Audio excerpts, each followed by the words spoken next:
Terça, 8 de outubro. A cura do cego, parte 1. Ouça João 9, 1 a 16. Enquanto Jesus caminhava, viu um homem cego de nascença. E os seus discípulos perguntaram: Mestre, quem pecou para que este homem nascesse cego, ele ou os pais dele?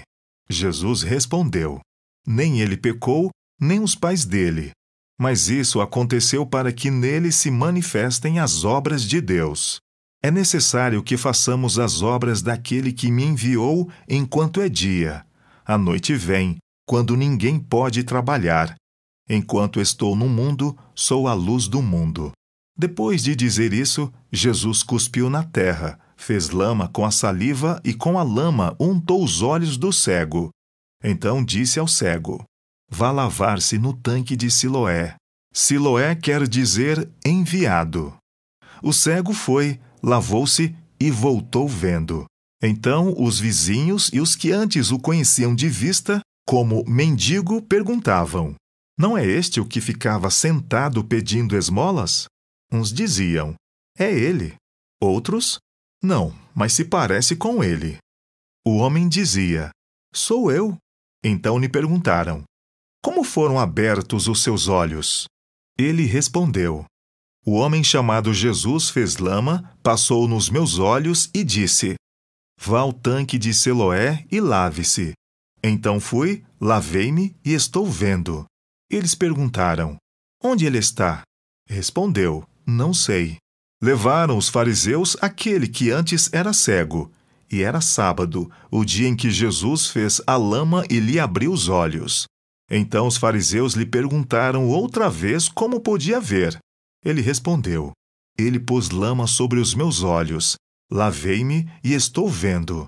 Por isso, alguns dos fariseus diziam: Esse homem não é de Deus, porque não guarda o sábado. Outros diziam: Como pode um homem pecador fazer sinais como estes? E houve divisão entre eles.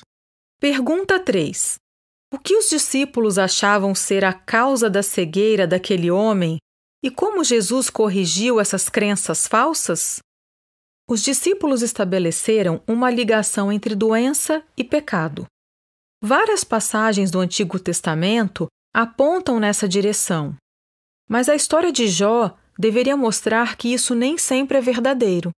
Jesus esclarece a questão, não negando alguma ligação entre pecado e sofrimento, mas nesse caso, apontando para um propósito mais elevado, de que Deus seria glorificado pela cura. O relato contém certas afinidades com a história da criação. Por exemplo, Deus formou o primeiro homem do pó da terra, assim como Jesus fez lama para dar ao cego o que lhe faltava desde o nascimento. Em Mateus, Marcos e Lucas, as histórias de milagres seguem um padrão comum, uma expressão do problema, a condução do indivíduo a Jesus, a cura e o reconhecimento da cura, acompanhado de louvor a Deus. Na história de João 9, essa sequência é completada em João 9, 7. Mas, como geralmente acontece no Evangelho de João, o significado do milagre torna-se um tema de debate bem mais amplo, levando a um longo diálogo entre o homem curado e os líderes religiosos. Essa discussão gira em torno de dois pares de conceitos que estão relacionados e são contrastados: pecado, obras de Deus, e cegueira, visão. É só em João 9,14 que o narrador conta ao leitor que Jesus fez essa cura no sábado, o que, segundo a tradição, e não segundo a Bíblia, violava o mandamento. E, assim, os fariseus consideraram Jesus como transgressor do sábado. A conclusão deles foi de que ele não vinha de Deus, porque supostamente não guardava o sábado. Mas outras pessoas acharam inquietante que um pecador pudesse fazer sinais como aqueles. A discussão estava longe de terminar, mas já surgia uma divisão.